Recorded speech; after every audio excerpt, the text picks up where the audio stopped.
Lagi penyidik Kejaksaan Negeri Ambon menyita uang tunai sebesar 1 miliar rupiah dan 1 unit mobil dalam kasus dugaan korupsi pengelolaan anggaran keuangan PT Dok Perkapalan dan Wayame sebesar 177 miliar periode 2020 hingga 2024.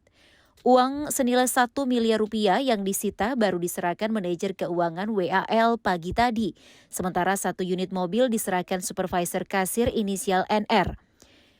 Kepala Kejaksaan Negeri Ambon, Adriansyah menyatakan barang bukti yang disita penyidik kejaksaan terindikasi berkaitan dengan hasil kejahatan dalam kasus korupsi pada PT Dok dan Perkapalan Wayame. Kenapa barang-barang ini dilakukan penyitaan? Karena sepanjang tindakan penegakan hukum yang dilakukan dalam upaya paksa, bahwa barang-barang ini diduga ada keterkaitan dengan tindak pidana yang dilakukan atau hasil dari tindak pidana yang dilakukan. Mereka yang silakan sendiri, Pak, tidak ada yang kemudian dari penyidik atau apa? Kalau untuk tas-tas ini dan jam tangan itu, ini ditemukan oleh tim penyidik ketika menggeledah. Kalau uang dan mobil itu memang oleh yang bersangkutan sendiri diserahkan secara sukarela dan itikat baik. Selain 1 unit mobil, Kejaksaan juga menyita 10 tas bermerek yang baru diserahkan saksi NR Senin pagi.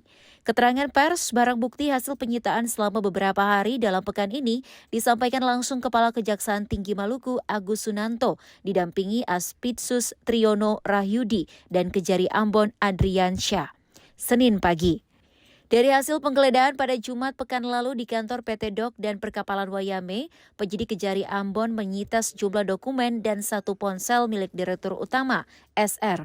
Sementara di rumah kontrakan manajer keuangan WAL disita 42 tas bermerek, 2 ponsel, 6 jam tangan bermerek, dan logam mulia.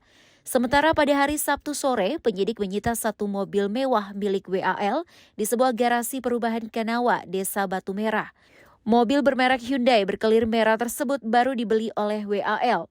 Mobil tersebut ditaksir seharga 500 juta rupiah. Minggu Snoya melaporkan.